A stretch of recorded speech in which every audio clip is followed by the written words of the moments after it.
na po yung order natin mula Shopee. Courtesy of Japan. So good thing po, mabilis pong dumating yung stocks. Yung una po natin i-install sa motor is yung ito po, Rizoma handle grip. Yep. Kuha po siya for 88 pesos.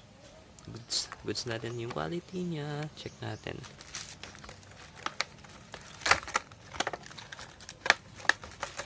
Ito po. Ito po, wala po akong holder. Yan. Yung quality po niya, okay naman po. Okay naman. Goods na din. Good for 88 pesos. Malinis eh. Tapos, ito yung mga soft yung ano niya. Yung grip. Ito yung importante. Dito banda. Kasi gaganan yan.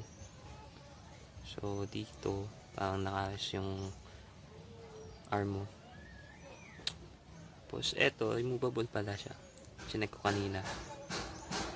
Kaso nga lang, pahirapan lang magbalik. So, ito po yung sa right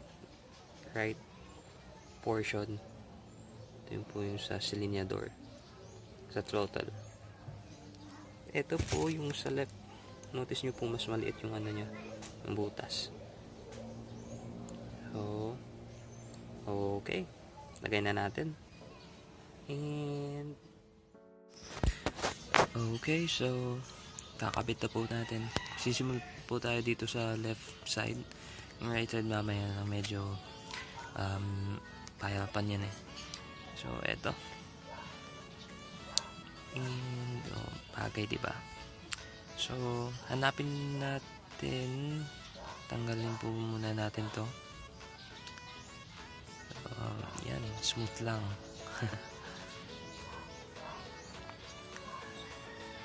And yan, medyo greasy na kasi siya kasi matagal na. More than almost 3 years na din yung Mio ko eh. So, dami ng dumi. So, hanapin lang po natin yung maliit yung butas. Yan po yung pang kaliwa. So, lagyan na po natin. Konting twist at push lang po. Twist and push. Twist and push. Twist and push. Twist and push. Hanggang umabot tayo sa dulo.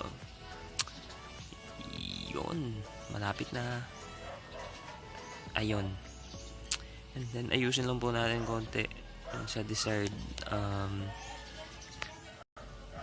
ano nyo, kung ano pong gusto nyo po naman niya o kaartehan nyo yung ganun. Yun, okay na.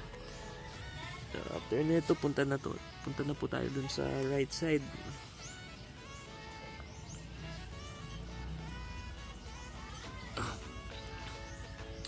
Goods na yan. Yan. Ayun.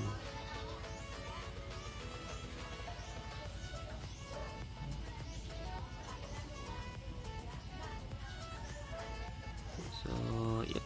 Let's go to the right side. Ito na po. So, bali po. Kasi matigas po siyang tanggalin. Gagawin po natin is hatiin po natin sa gitna.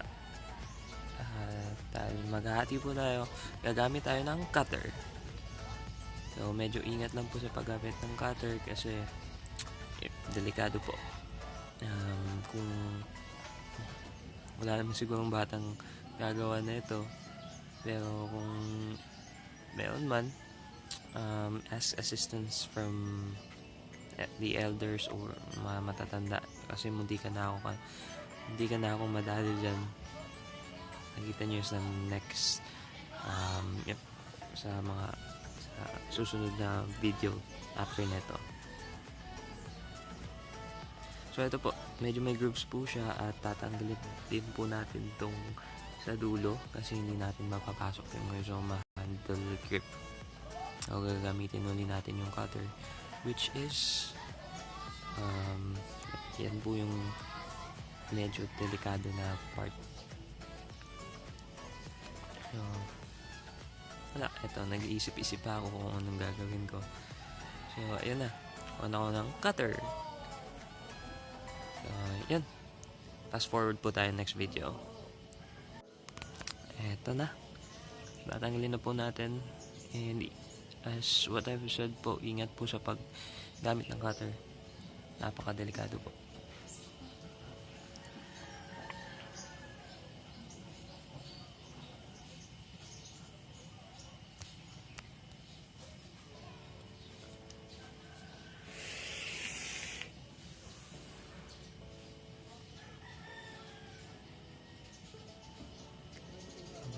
Diyan po ako banda nadali.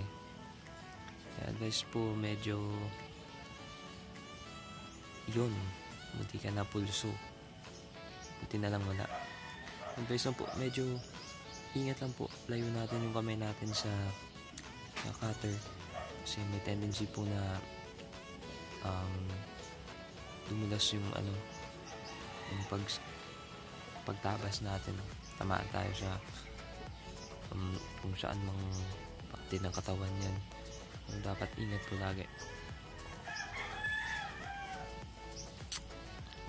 Ayan.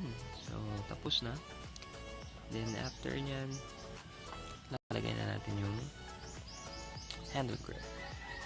Ito yung medyo mahirap na part kasi may grooves yung throttle. Tapos medyo hindi ganun kalaki yung butas ng handle grip kasi nga dapat masikip. Makapit siya pag pumipiga tayo ng silinyador.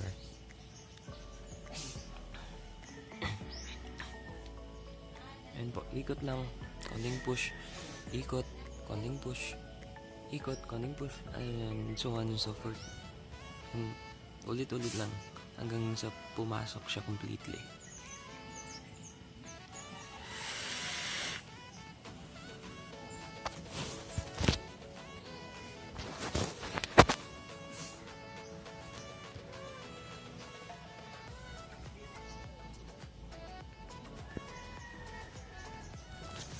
Ayan.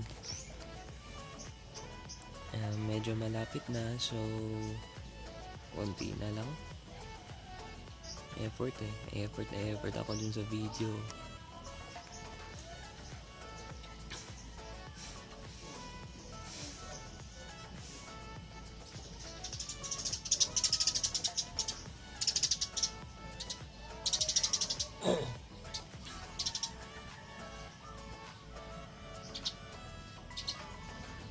Yun, there we go, almost done. Konting adjust na lang.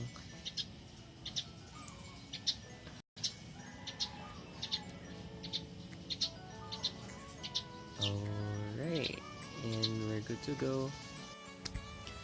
Okay, so all done.